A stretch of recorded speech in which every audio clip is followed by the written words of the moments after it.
Welcome to jolly scout. நான் உங்கள் doctor R Senthilkumar, leader trainer scout. இன்றைக்கி ஃபஸ்ட் எய்டு அப்படிங்கிறது ரொம்ப முக்கியமான விஷயம். வாழ்க்கையில் ஒவ்வொருத்தருக்கும் என்றைக்காவது ஒரு நாள் ஃபஸ்ட் எய்டு தேவைப்படும். அந்த ஃபஸ்ட் எய்டை பற்றி தான் இன்றைக்கி இந்த வீடியோவில் நான் பார்க்க போகிறோம்.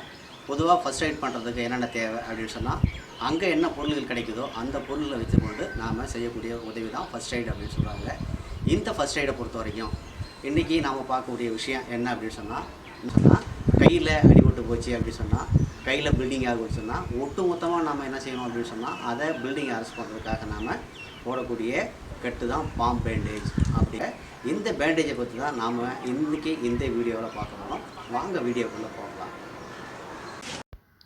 இந்த கட்டு போடுறதுக்கு நம்ம என்ன செய்யணும் அப்படின்னு சொன்னால், அதாவது உள்ளங்கையில், அதாவது மணிக்கட்டுக்கு முன்பகுதியில் இருக்கக்கூடிய பகுதி அடிபட்டு போச்சு, இல்லை பில்டிங் ஆகுது அப்படின்னு சொன்னால், அதில் போடக்கூடிய இந்த கையில் போடக்கூடிய கட்டுக்கு பேர் தான், அதாவது உள்ளங்கையில் போடக்கூடிய கட்டு, அதாவது மணிக்கட்டுக்கு முன்பகுதியில் இருக்கக்கூடிய கட்டு. இப்போ பார்த்திங்கன்னா ஏற்கனவே நம்ம தலையில் போட்டோம், அந்த இடத்துல டெம்போரல் ஆர்டரின்னு ஒன்று இருக்குது. அதில் அந்த பக்கம் அழுத்தம் கொடுத்தா அதுக்கு மேலே ரத்தம் ப்ளீடிங் ஆகாது இல்லைங்களா?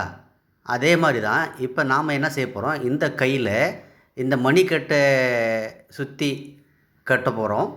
இப்போ அதுக்கு நம்ம என்ன செய்கிறோம் அப்படின்னு சொன்னால், முழுசாகவே நம்ம இந்த ட்ரையாங்குலர் பேண்டேஜை எடுத்துக்க போகிறோம். கையை நல்லா நீட்டி வச்சுக்கணும்.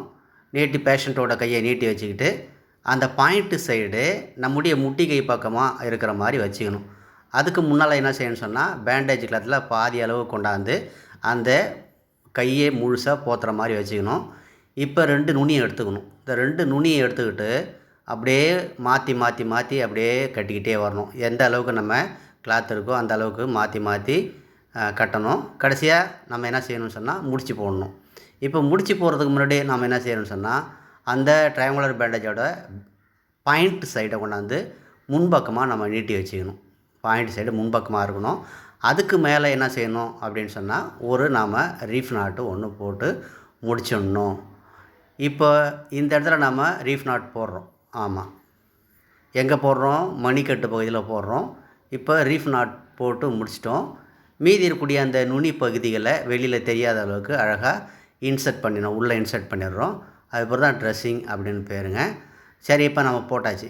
ஏன் நம்ம அந்த மணிக்கட்டு பகுதியில் நம்ம அந்த ரீஃப் நாட் போடுறோம் அப்படின்னு சொன்னால், அந்த இடத்துல ரேடியல் ஆர்டரி அப்படின்னு ஒன்று இருக்குது.